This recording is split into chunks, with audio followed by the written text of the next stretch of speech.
Alright, now that I got the engine back over here, I'm going to go ahead and cover up the crank surface here and down here where this oil gallery is, just so I can go ahead and clean up the bearing surface here because mine's still pretty dirty. And once I do that, I can go ahead and put the timing chain back in along with the guides and go ahead and assemble the rest of the engine.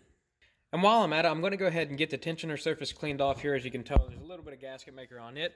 Along with the valve cover here, there is quite a bit of residue still left on it, so I'm going to go ahead and get that cleaned up too while I'm at it. The valve cover is going to have the most of it on there, so I'm just going to go ahead and take my time and clean all this up before putting it on. So now that I have everything pretty much ready to go, everything cleaned up, again, I'm getting ready to take this back apart, so I'm not going to have mine decently clean. I just half did it so it's easier for me, and just so you can, see that that's the surface that needs to be cleaned off. So starting off, I'm going to go ahead and put my chain back in. Now, if you bought a new chain, you probably have a little bit of old oil on it from the factory of whatever company you bought it from. So I would go ahead and spray that down with some brake clean, and then go ahead and put a little bit of oil on it that you're going to go ahead and put in the engine anyways. I'm going to use a magnet and reach down in the tops.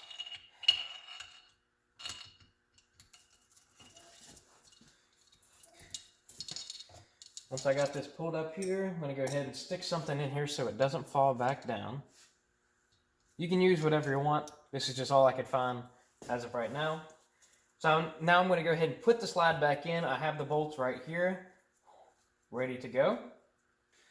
I'm going to go ahead and wipe this down before I put it back in there. Mine does have a little bit of debris on it from where it's been sitting. Now I'm going to go ahead and put the guide down in here. As you can tell, it has a runway from where the chain's supposed to be going on. That's the way you want to be facing towards the front of the engine. So you go ahead and slide that down in here. And you want to torque these bolts down to 5.8 pounds.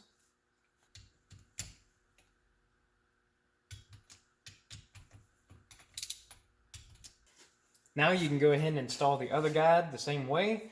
As you got this little race right here, that's the direction that's supposed to be facing towards the chain here. I'm going to go ahead and slide that down in there. And make sure it sits down in its seat down here in the bottom. And for now, I'm not going to go ahead and use the little punch mark that's on the crank right here and line it up with the case and then set the timing up top. I'm going to wait until I get the case all the way back together here and use the little eye that's on the flywheel so I can set the timing the way I know best.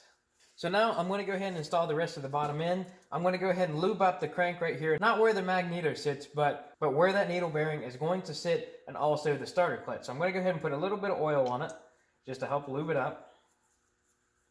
Then I'm going to go ahead and stick the washer on there first. Then the needle bearing too. I'm going to put a little bit of oil on it. And now that I got the needle bearing in, I'm going to go ahead and install my key in here. So if it doesn't sit down in there pretty flush in there, like I have a little bit sticking up here, that's what it's supposed to do because it stops the Magneto from turning on the crank. You might just have to tap it down just a little bit. Mine sits in there pretty flush and pretty flat, which is what it's supposed to be like. So now I'm ready to go ahead and install the Magneto. So again, the surface where the Magneto is supposed to sit is supposed to be dry. This is supposed to be pretty much pressed on there so it does not have any lubrication to spin while it's on the crank and cause the scoring, just like I have on mine. So make sure that this is pretty dry in there along with the center of your Magneto, but the starter clutch surface inside here and the needle bearings need to be well lubricated. So by looking on the inside of the Magneto, you notice that there's a little keyhole here. That's what you have to line up with the key on here.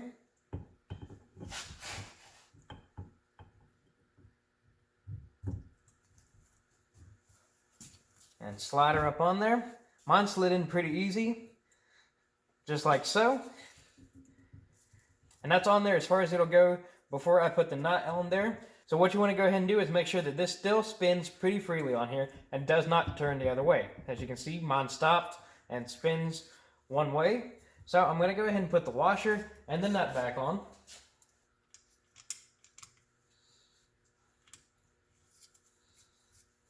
And now I'm going to go ahead and use the chain vice grips again because you're going to have to torque this down to such a high value that your engine's most likely going to turn over. Even if you have it inside the chassis, it's going to turn the engine over, and you're going to have something to hold it down, whether it be attempting to stick something in here to hold the gear, which I've done before, but I do not recommend it, or getting something like this to hold your Magneto down.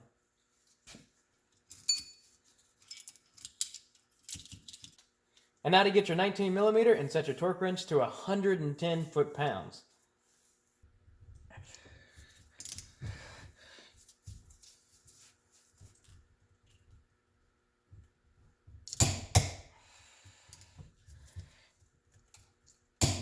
Whew. And there she is, all torqued down. No markings left on the flywheel from this that weren't already on there. Again, after it's torqued down, make sure that this still spins freely one way, locks up the other way. So now that it's time to go ahead and put everything back together, I went ahead and got the stator cover cleaned up. I washed all of it on the outside. I even washed the inside here. I even took this out, cleaned out behind it, and made sure that I wiped down the gasket surface. I went ahead and got off all that I can. Some of it is kind of staying on there. I also went through this and tried to get out as much as I can. Some of it is just so caked in there that I couldn't get it out, and I felt like I was scraping it.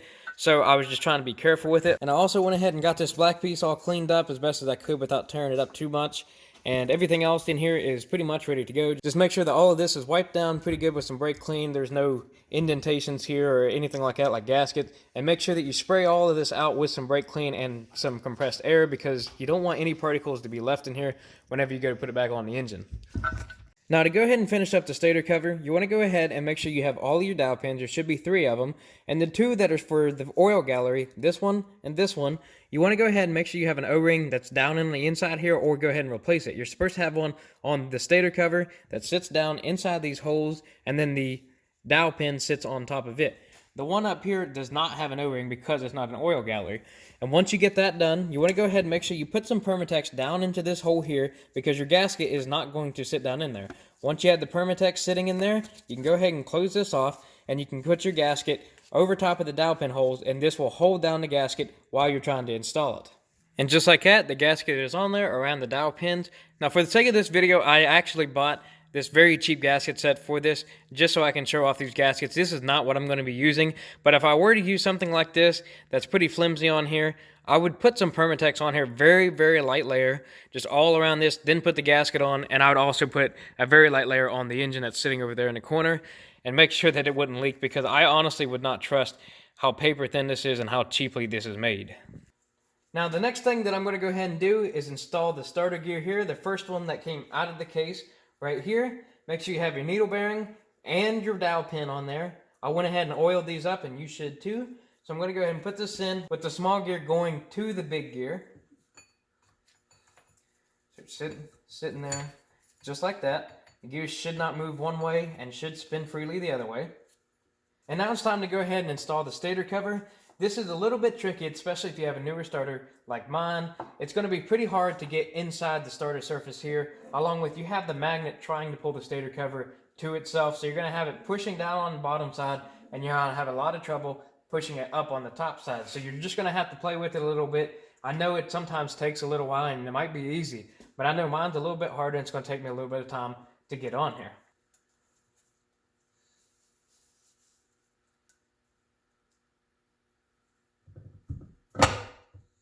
Just like that, that magnet pulled it together right there.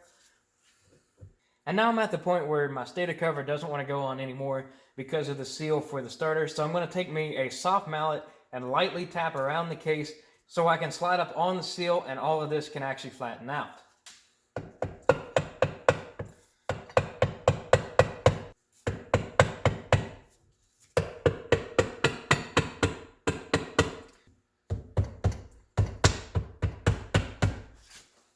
Well, there she goes. She finally snapped in place. I'm going to go ahead and double check and make sure every place is pushed in. This is sticking out just a little bit. I'm going to go ahead and knock that dowel pin in.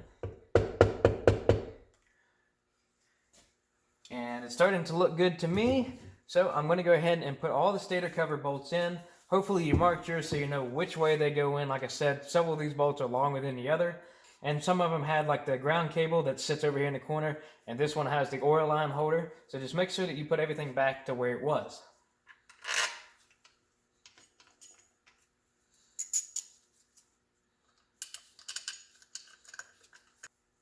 And torque all of these stator cover bolts in a crisscross pattern to 7.2 foot-pounds. Now, before putting in the last starter gear here, I'm going to go ahead and tell you to go ahead and clean this surface off before you install this. So put a paper towel on here, clean all this surface off and make sure your dowel pin is in place, and then you can go ahead and install your gear. You want to install your gear before you put your gasket on there because your gasket's going to be in the way while you're trying to put it in there. So the last gear, remember, has a needle bearing and has a dowel pin on there. So when you're trying to put this in there, make sure that the smaller gear is going towards the back. So I'm going to go ahead and push the pin in there just a little bit, get it lined up first, all the way in the back. And then when I'm pushing the gear in, I want to make sure that it sits all the way in there. Because if you don't, and you go to put it on there, and maybe you get it stuck, you hit it with a hammer, you're going to break your cover just like mine did. So just make sure that yours is sitting all the way in there, about as far back as it'll go. And if you're wondering if your gear is in there all the way, which mine was not, what you can do is take the cover off of here so you can get to the crank bolt. And what you want to do is turn it clockwise, not counterclockwise, because if it's going the way that the engine's supposed to go, then these gears aren't even actually going to be moving. So what you want to do is just barely turn it clockwise and see if your gear forces all the way in there. It almost looks like this gear is at the end of the starter gear here. And just double check that it does move just a little bit here. See, just like that, moves pretty easy. So now that I know that the gear is all the way in there, I'm going to go ahead and put the gasket on. Everything's lubed up, this bearing is, and so is this surface inside here. So don't worry about the gasket lining up right now. Worry about trying to get these two slots lined up, because sometimes it can be a little bit troublesome to get both of them lined up at the same exact time. And just like that, it slid right on there. So the gasket is on there just a little bit crooked, so I'm just going to maneuver it just a little bit to where the holes line up, and go ahead and put the bolts back in. Remember that for this, there should be one bolt that's longer than the other. That's the one that goes in the dowel pin, which is this one right here. The rest of them are the same exact size. And torque these bolts to 7.2 pounds as well. So now I'm going to go ahead and install the camshaft in here. I'm going to go ahead and start off by oiling all of the cam bearing surfaces here and making sure that the cam is all cleaned up from debris, and make sure that I oil this up real good too. And before I even put the camshaft in there, since I've already got this cover off here, I'm going to go ahead and take the other one off of here, because what I want to do is make sure that the engine is close to the eye as possible. If you need any more help with the timing on it, other than what I do in this video, I do have a video that explains everything about the timing for this engine in great detail, so you don't have to worry about me, not explaining a specific step in this, because I'm going to fly through it. I'm going to move that there so the chain is free to rotate while I rotate the engine over. Now the goal here is to find the eye that's on the Magneto, which you'll see inside that little hole right there. When you find the eye, what you want to do is line it up with the slit in the case. That means that you are at top dead center. When you're at top dead center, that's when you set the timing. It does not matter if you're doing 1 turn or 2 turns. As long as the bottom is at top dead center right now, and you set the timing, then that's where you want to be. And that's the eye that I'm talking about. You want to make sure that that's lined up with the slit in there. I'm going to move mine over just a little bit more and make sure it's perfectly lined up. And then we'll go ahead and install the camshaft. So she's all lubed up and ready to go. So I'm going to go ahead and get this screwdriver out of here. I did replace the item I was using. Now before I put the camshaft in here, since it's at top dead center, it's best to put it in there the closest way possible to where it's set in time. So as you can tell, I've got a little punch mark there, and I've got one on the other side too. That's what's supposed to line up with the deck surface of the head here. So, to know which way is up or down, you look at the oil galleries up on the top here. You have one here, and you have one here. You don't have one on the outskirts one, just like the first lobe and the last lobe here. You don't use these two in the middle here. You use the ones on the outside, and to know exactly which way is supposed to be up, you have this little dimple right there. That's how you know that the camshaft is pointing upwards. So just remember that these 2 punch marks line up with the surface. These 2 oil galleries right here is what lets you know that you're actually straight up and down with the deck surface, and this little mark lets you know that it is straight up. So just keep that in mind whenever you're putting it in there. Alright, so now I got the cam to sit down in there with the chain sitting right on it. So I'm going to go ahead and rotate the cam just a little bit to its position that it needs to be. So I got both of the oil galleries lined up where it needs to be. I've got the dimples pretty much lined up with the deck surface. So I'm going to tilt the cam upwards just a little bit so I can go ahead and get that chain on there. So just like that. So I can start sliding that chain on there. Just like that. And set her back down in there just like that. So I don't know how well my phone's going to pick that up, but I got one punch mark there, which is pretty much well lined up with the surface, and so is the other one. So I'm going to go ahead and check and see if the eye is lined up. So for me, the eye is pretty well lined up. It's a little bit after by 2 degrees, so I'm not going to worry about that. I just know that this is right where it needs to be. So even if I go to change it back to where it needs to be, so now it's where it needs to be, perfectly lined up. And as you can tell, it didn't change that much. Like I said, it wasn't that far off. Both of these dimples are lined up. I got both of the oil galleries lined up, and I've got the dimple sticking up. So I know that this is the way that the cam is supposed to go. So once you have it at this point, like I said, everything's good. The eye's lined up. The punch marks are lined up. That's when you can go ahead and put your tensioner in. So go ahead and make sure you have your tensioner cleaned up and the surface cleaned up and put the gasket in there. The way to know which way the tensioner is supposed to go, you have a little marking that's on the tensioner right there to let you know that this is the way the tensioner is supposed to go. That points upwards. And if you didn't do it before, make sure that you press in the little button here and push your tensioner all the way in before you install this. And go ahead and torque the outside bolts here to 7.2 pounds. And now grab your spring and the center cap bolt here. You want to go ahead and put the spring in first, and then it's going to set your tension as it's pushing it out. As you can hear, it set the little clicking noise in there. The more you push in there, the more tighter your chain should get, but it also makes it much harder to push the bolt in. So I typically just stick my finger at the end of it and push really hard while I'm trying to tighten it down. Because if you let go of it before you get the thread started, it will shoot out of there. And tighten the center cap bolt down to 16 foot-pounds. And since you don't need these anymore, you can go ahead and install these back in. And now that everything is set and done, the last thing to do is go ahead and put the valve cover on. And on the screen, I'm going to go ahead and show you where you're supposed to be putting gasket maker, and I'll also tell you here. So the places in black is what's supposed to have gasket maker on it. So if you're not going to use that diagram and you just want to go by what I'm saying, it's just the entire outside surface, obviously. Then you have this little bolt area on the other side of the cam. You need to go around the spark plug hole, or else it's going to leak into your spark plug. And you need to just fill in this little area here and around this bolt and around this bolt here. So now I'm just going to go ahead and slowly put on the head here. So whenever you're putting this on here, like I said, I typically do both surfaces, but you don't have to. When you're putting it on here, make sure you don't accidentally put this surface right here that's going to have gasket maker on it onto your chain. And also make sure you have both of your dowel pins, this one right here and this one right here, before you put the cover on. And then you can just slowly lower it down on here without accidentally touching the valves with gasket maker or your cam chain. And it might put up a little bit of fight with the dowel pins. Just maneuver it around a little bit. And if it does not want to go on, you can use the mallet again, the little soft hammer, and just slowly tap around the edges until the dowel pins finally let go.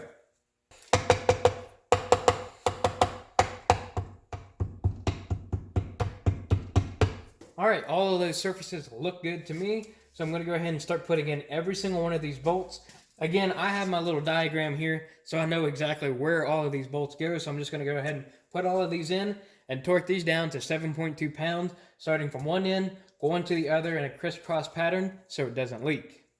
And whenever you take off any oil line and you have these banjo bolts, you want to make sure that you replace those copper washers on there. And again, one of these goes before the oil line and then one of them goes after it. So I'm going to go ahead and put this back on, put it on the bottom, and I'm just going to stick the bolt through it to help hold it down while I get it on here. And now to torque the oil line bolts to 14 foot-pounds. And you don't want to get to go ahead and connect these two wires here, the little 4-pin and the circular connector. Now before putting the tappet cover back on the four-wheeler, you want to make sure that you go ahead and adjust the valves, because the valves are going to be out of spec since you took the valve cover off of there. So since you're already there, go ahead and adjust the intake and exhaust valves while you have the whole four-wheeler apart, and then you can go ahead and put the tappet cover back on, and there you are. You're pretty much done. So if you have any questions, comments, or concerns, please ask them below. If you'd like more videos like this, please subscribe.